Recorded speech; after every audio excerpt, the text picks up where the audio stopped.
Magandang hapon mga manong friends. Ayan, kung napapansin nyo, ayan no. Ano ba yan? Gantry? Gantry crane or ano ba yan? Ano bang tawag yan? Overhead? Palang ko gantry yata yan.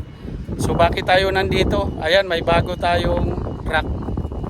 Ayan ang ating bagong asawa dito sa Aramco. So binigyan tayo ng bagong truck. Ewan ko kung totoo yung sinabi nung foreman na nag-pick up sa akin doon na galing dito sa Aramco project. May dalawa daw ibang lahi, mga kalahi niya siguro, mga Indiano. So di ko alam Indiano o Pakistan, basta sabi nga may dalawa. Hindi daw yan napatakbo, automatic bagong shockman. Pero marami naman na akong nakikita dyan. Kaya pinuntahan ako doon sa amin, doon sa Damam. Ito kasi bakik actually. Sabi ng boss ko, pumunta ka doon pang 1 linggo. Kasi dyan nga tayo gagawa. Dyan daming container.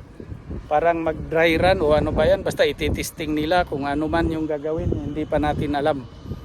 Pero nung mga nakaraan, nandito ako. Kaso nga, dala ko yung sarili contract. Ito kasi, ayan o, dito yan sa Aramco.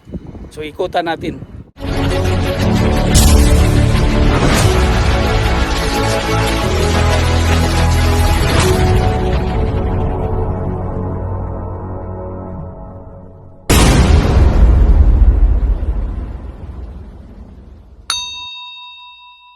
Ayan. O, bagong-bago yan. Tinisting ko na yan. Pinaandar ko na tapos inabanti atras ko.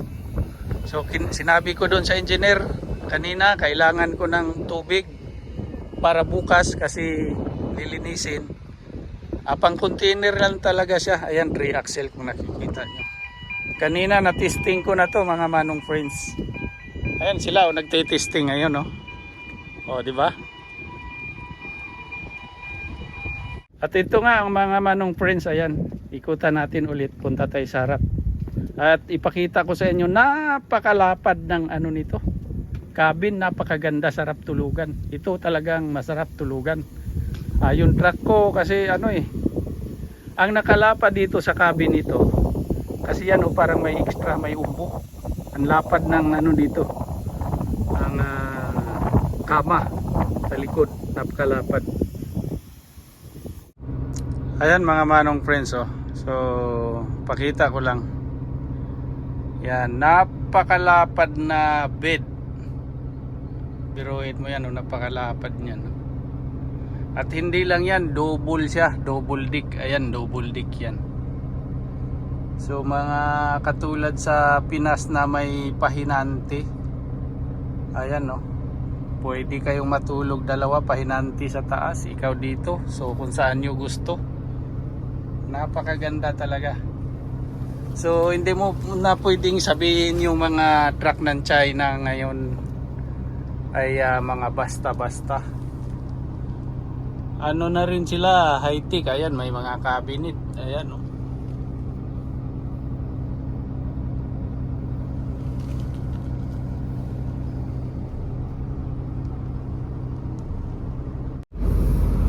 Ayan mga manong friends, tinitesting lang natin.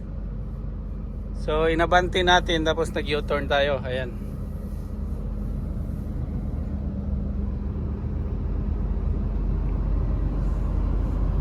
Habang wala pa yung mga nandito, mga moder-moderan. Kasi dyan tayo mamaya magtrabaho. Ayan, ito yung pinaka gear niya, oh. Drive, neutral, reverse. Yun lang.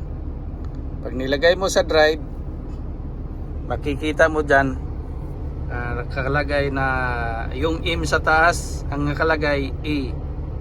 Ibig sabihin naka-automatic. So ngayon naka-M, ibig sabihin may manual din pala ito.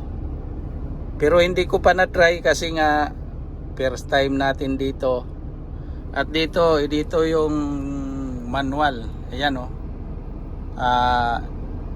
E tsaka M, automatic tsaka manual. So dahil dyan lang tayo, dito lang tayo dyan, oh, nakalapit lang, paikot-ikot lang. Siyempre magmatic lang tayo. So Kung sana long drive, matry natin yung manual niyan. Sa hindi pala nakakaalam, no? Sa hindi lang nakakaalam. Kasi ako ngayon ko lang din to nalaman. Na-try ko kanina. Pag ilagay mo siya sa drive, tapos kailangan i-force mo pababa, tulak mo pababa, tapos aabanti ka na. Kasi kahit ilagay mo siya sa drive or sa reverse, tapos hindi mo itulak ito pababa, iduot ba, iduot, hindi siya gagana. So yun lang, sa hindi lang nakakaalam. Ang lapad ng higaan no? Parang totoong kama, tapos ito yung pinakataas, double deck.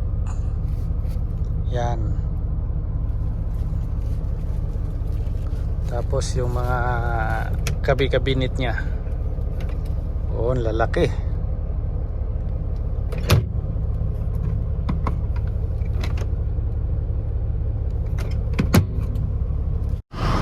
Ang bilis, oh, ang bilis.